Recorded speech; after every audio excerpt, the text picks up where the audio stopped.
રાજકોટમાંથી મળી રહ્યા છે કે જ્યાં હીરાસર એરપોર્ટને લઈને લેખક જય વસાવડાના ફરી સવાલો સામે આવ્યા। ડોમેસ્ટિક એરપોર્ટ જે રહેવાનું હતું તો એરપોર્ટ દૂર કેમ લઈ જવાયું? એક નજરમાં જ મેં પોલ ખોલી કહી દીધું હતું। સુવિધા અંગે બચાવ કરનાર સામે પણ વસાવડાના પ્રહાર।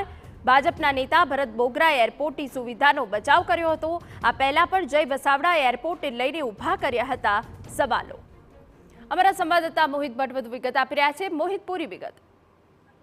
જે રીતે જે રાજકોટનું ઇન્ટરનેશનલ એરપોર્ટ છે તેમાં હાલમાં ઇન્ટરનેશનલ ફ્લાઇટ છે તે શરૂ થાય તેવી શક્યતાઓ છે તે ખૂબ જ ઓછી જોવા મળી રહી છે અને હાલમાં જે નવું ટર્મિનલ પણ તૈયાર થશે તો નવા ટર્મિનલમાં પણ જે ડોમેસ્ટિક ફ્લાઇટ છે તેનું જ ઓપરેટિંગ થશે તેવું જે એરપોર્ટ ઓથોરિટી છે તેમના દ્વારા કહેવામાં આવ્યું છે, જેને લઈને જ જય વસાવડા છે તેમના દ્વારા સવાલો છે તે ઉભા કરવામાં આવ્યા છે। ટ્વિટરના માધ્યમથી જય વસાવડાએ જે સવાલ ઉભા કરતા કહ્યું છે કે જે હીરાસર એરપોર્ટની જે પ્રાથમિક સુવિધાઓને લઈને જે કેટલીક ગેરરીતિઓ સામે આવી હતી તેને લઈને પહેલેથી જ મેં સવાલો છે તે ઉભા કર્યા હતા। જો ડોમેસ્ટિક એરપોર્ટ જ રાખવું હતું તો ડોમેસ્ટિક એરપોર્ટ રાજકોટની મધ્યમાં જે એરપોર્ટ આવેલું છે તેનું સમારકામ કેમ કરવામાં ન આવ્યું? 31 કિલોમીટર દૂર જો ડોમેસ્ટિક એરપોર્ટ હોય તો લોકોને ભારે હાલાકી છે તે પડી રહી છે અને જેને લઈને તેમના દ્વારા સવાલો છે તે ઉભા કરવામાં આવ્યા છે।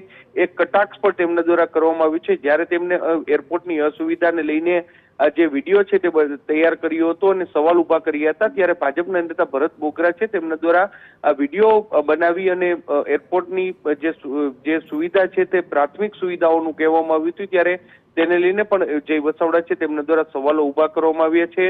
જરૂરથી જે વેપારી મંડળ હોય, જે કોંગ્રેસ હોય કે પછી લેખક હોય તેમના દ્વારા ઇન્ટરનેશનલ એરપોર્ટને લઈને જે સવાલો છે તે ઉભા કરવામાં આવ્યા છે ને ઇન્ટરનેશનલ ફ્લાઇટ ક્યારે શરૂ થશે તે એક મોટો સવાલ છે અને તેને લઈને હવે જે લોકોને હાલાકી પડી રહી છે કે ડોમેસ્ટિક એરપોર્ટ માટે 31 કિલોમીટર દૂર જવું પડી રહ્યું છે, જેને લઈને લોકોમાં એક નારાજગી હોય તેવું અત્યારે સ્પષ્ટપણે લાગી રહ્યું છે। જી બિલકુલ મોહિત, આભાર। તો આ પહેલા પણ કોંગ્રેસ દ્વારા પણ એ બાબતનો વિરોધ કરવામાં આવ્યો હતો અને ફરી એક વખત લેખક જય વસાવડાએ અનેકો સવાલ ઉઠાવ્યા છે।